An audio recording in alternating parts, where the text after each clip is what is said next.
Welcome to Neighborly. Lost and Found. House number 7, Little Street.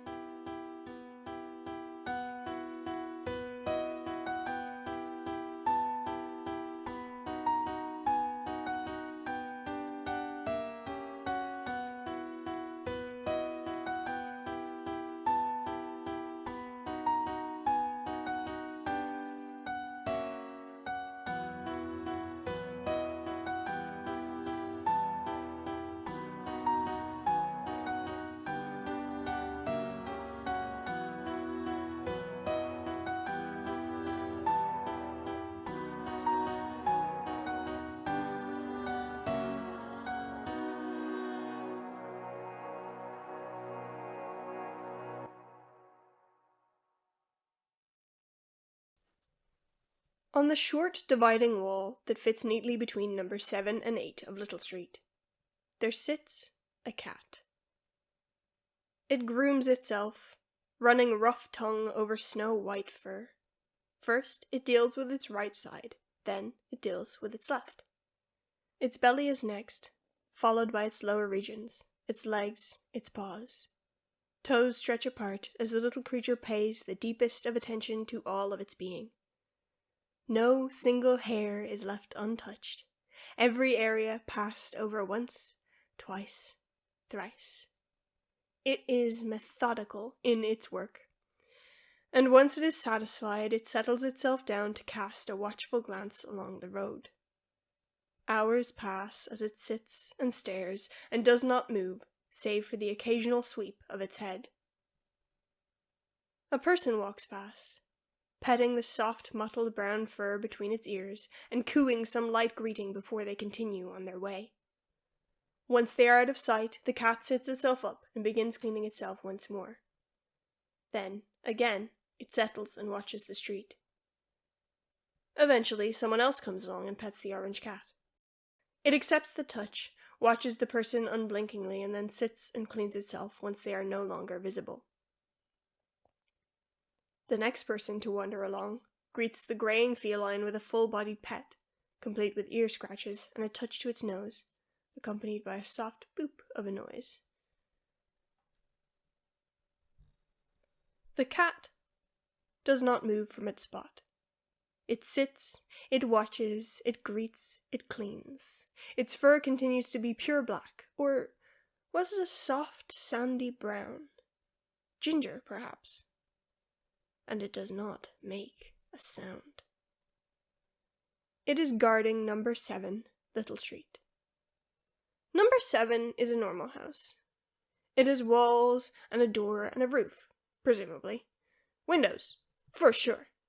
The front door has a knocker and a bell, and proudly displays the number 7 in a large but simple font. Within the house lives a person. They are a person in the same way that the cat is a cat. They are shaped like a person. If you were to talk to them, they would sound like a person. Not that anyone ever does talk to them, or ever has. They do not laugh, but if they did, it would sound like the sort of laugh a person would have.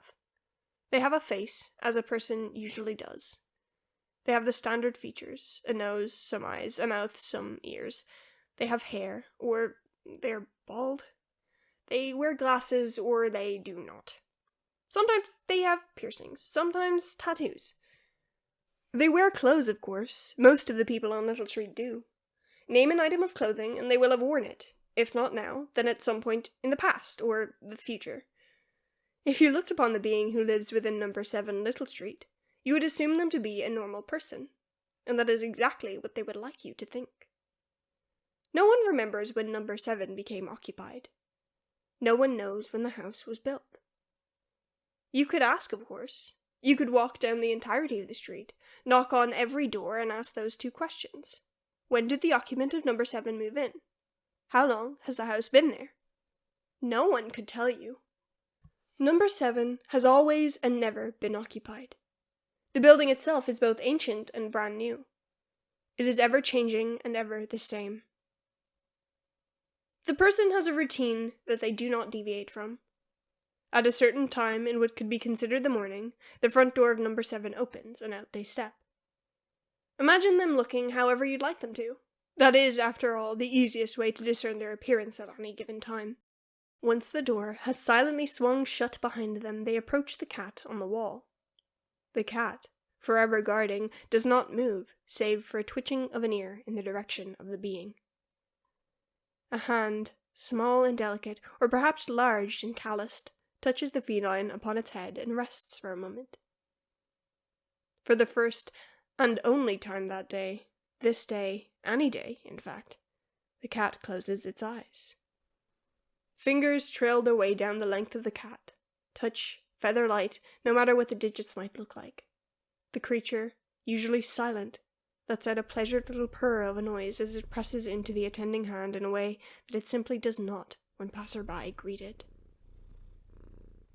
It is enthralled by the touch, and the being spends a fair amount of time simply standing there, giving their companion as much love as it may desire.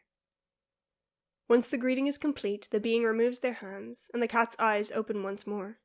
It sits, lets out one last purr, and then returns to its vigil. The cat does not clean itself as the being walks away. It will clean itself only after a passerby has greeted it, and then it will continue with its duty. This is the cat's routine, and this is what it has always been.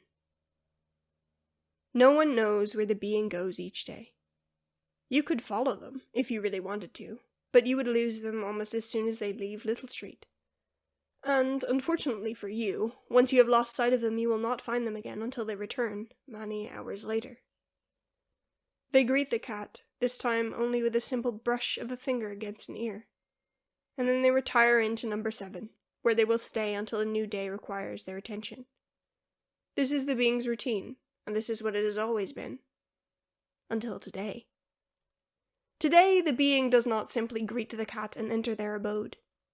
This is primarily because there is a human sitting upon their wall.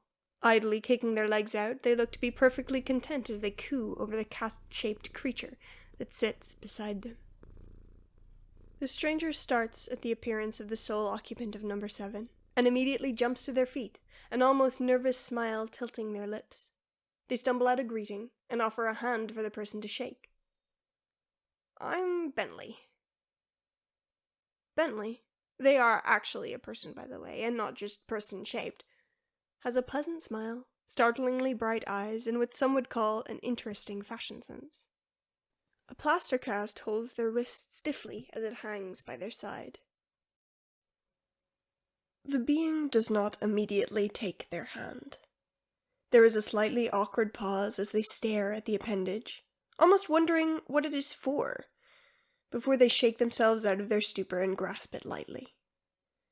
They shake, and an almost imperceivable smile claims their features. They don't say anything. In their defense, they've never actually spoken to anyone before. Well, not in the time I've known about them, at least. The shake lasts perhaps a little longer than is necessarily normal for a greeting, and it only ends when Bentley carefully extracts himself out of the person's touch. Bentley looks nervous. This is probably because they have just shared a period of prolonged eye contact with someone who did not offer a name, while standing outside of said someone's house, which they were effectively barring them from entry. The cat lets out a softly curious yowl. Bentley jumps into action, the feline reminding them of their business, and with a quickly returning smile they begin their explanations. "You probably don't remember me. That's fine. I was in a car accident last month." The being's gaze flickers down to the cast. They do, in fact, remember. The being does not forget. The long street they had been walking down was softly winding. Shopfronts adorned most of the buildings that flanked the road, in and out of which stepped pedestrians. Hands full of their spoils for the day, as they nattered to those who accompanied them, most too caught up in their own lives to even begin to consider those of others around them. The occasional vehicle made its way down the concrete strip of road, each as careful as the next, amongst the bustling crowds that walked the pavement. The being was alone, as they always were, wandering, watching. No one paid them even the slightest bit of attention as they deftly weaved their way through the stream of people. It was like they didn't even exist. On the ground somewhere ahead of them lay a soft toy, a small rabbit, thrown in a distressing fit of tears by a child now streets away, being pulled along by a parent that had no idea the toy was lost. Even from this far, the being could hear the distress that laced the nonsensical babbles tumbling from the young human's lips. They did not stop in their pace as they passed the toy, instead easily swiping it up into their hand as they continued to duck and weave. There was a pause, and a quick thought, and then the being smiled as the wailing that was so obvious to them yet unknown to all around them faded out into naught but the occasional sniffle. Their now empty hands returned to their sides, and far away the child clutched its once lost toy. A few more helpful acts were completed, some bigger in consequence than others, but none that received a personal thanks. No one could tell that it was the being who was helping with the events after all. They easily continued their way down the high street, unseen and unnoticed, as they carried out their tasks for that day, as and when the opportunities arose. They witnessed the car come careening around the corner moments before it actually happened. They heard the screeching of tires and the blare of a horn, the shouts of onlookers and the panicked wail of the injured. It had not happened yet, but they saw it nonetheless. Even the humans around them could hear the car as it approached, though none knew what was to happen. A short breath was inhaled, and a couple of fingers upon the being's hand twitched. Though the car did still come careening around the corner, it did so a fraction of a second later than it would have without intervention.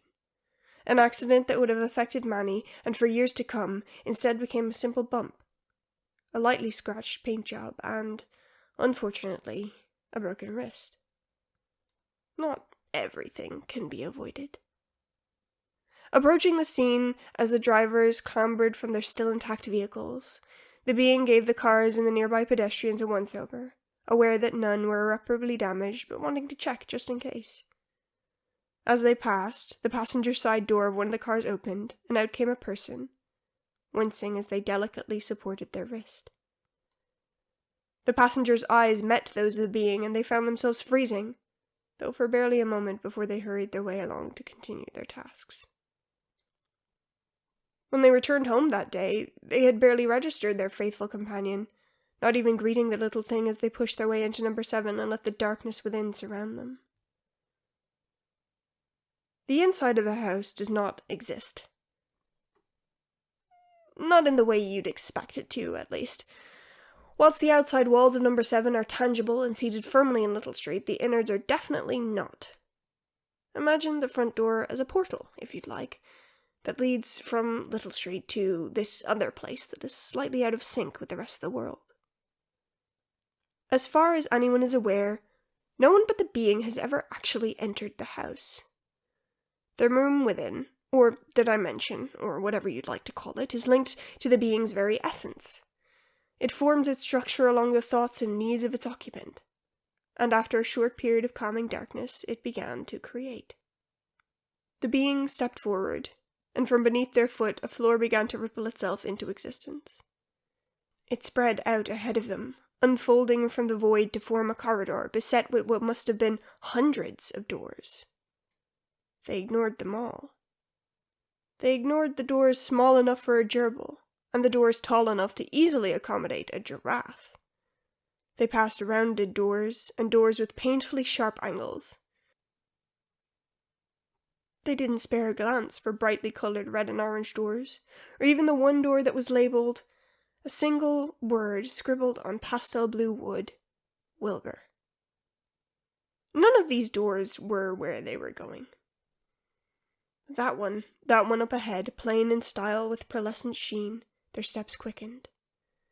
Before they even reached the door, it unlocked itself with a soft click, and with one unnecessary yet calming breath, they stepped inside. Before them lay a memory. A version of them, presumably from the past, though time isn't always the most linear of things, stood nearby, fluidly signing sentences to someone who watched them with bright eyes. A story was being told, one that had the other person laughing and grinning, absolutely enthralled by all that was being said. Once the being had concluded their story, they clapped their hands together, and when they slowly opened them, a diorama unfolded in their palms like a pop-up book. The person audibly gasped, and the being from the present smiled softly. They flicked their hand, and another memory emerged. Once again, the being was accompanied by a person. They looked to be someone different this time. They sat with their back to the being, legs crossed upon the floor and eyes closed as they gently swayed to the beautifully haunting melody that tumbled from the being's lips. When the tune ended, the person opened their eyes, bright as the moon, and turned to request another song. The being of the present settled themselves down on the floor of the room and waved their hand. More memories emerged, and they watched their other self with the different people who all shared the same bright eyes. Bentley, the person who now stood before number 7, wrist wrapped in a marker-decorated plaster cast, gazes at them with oh-so-familiar eyes. Their silence in response to Bentley's statement is apparently telling. "You do remember. Okay, look." An almost chuckle leaves them as they rub the back of their neck with their non-injured hand. "I don't know how, but I think you saved us. Me. In the accident. It felt like it should have been so much worse than it was, and when I got out of the car and I saw you, I just sort of knew." At this, the being is vaguely uncomfortable. They haven't been approached in relation to their helpful habits before, and they are not entirely sure if it is best to approve or deny the assumption. Again, Bentley seems to know what their silence means. "You don't have to admit it, if you don't want to. That's okay, but I'd like to say thank you, if I could. Maybe by taking you to dinner, or just out for a drink if you prefer." Whilst the being does not need to eat or drink, it is an activity they partake in occasionally. Whether to enjoy the flavors presented to them, or simply for something to do whilst people watching. And to be in the presence of those eyes once more. "Yes, please." Much like their appearance, their voice sounds exactly as you would like it to sound. Bentley hears a voice that is familiar in a way they cannot place, and finds it comforting to no end. Their smile, previously tinged with an uncertain nervousness, transforms into one wildly excited and genuine, and they bounce on their toes slightly. "Fantastic! Are you, free now, or?" Bentley and the being make their plans. A short while later they sit outside a restaurant, pleasantly warm despite the weather. They eat and drink and watch the people who pass by, wrapped tightly in their coats in an attempt to fight off the late-night chill. When Bentley gets a little too warm, the being breathes out a slow breath, and suddenly Bentley is comfortable once more. Despite not having a penny to their name, the being pays for their meal, and tips generously, of course. As they leave, an anxious new hire manages to catch an expensive bottle moments before it is due to shatter upon the ground. Bentley watches the young man breathe a sigh of relief, and then looks to the being with a curiously understanding smile. The being walks Bentley home, and on the way they discuss the stars now visible on this previously cloudy night. They offer a soft incline of the head as Bentley unlocks the door, and they arrange to meet again, soon. And when the being leaves in the morning to complete their daily tasks, they might even greet a neighbor who watches them, peeking out from behind closed curtains.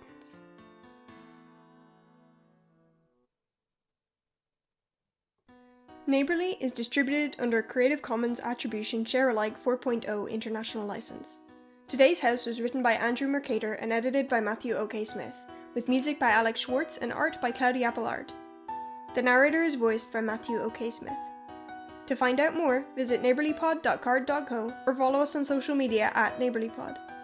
If you enjoyed listening today, information on how you can support us will be included in the episode description.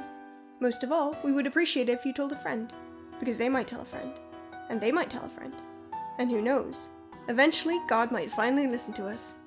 Today's list of things that don't exist are jeans, bricks, the entire month of June, bread, clocks, rubber ducks, and any form of brush. Thanks for listening. Come back soon.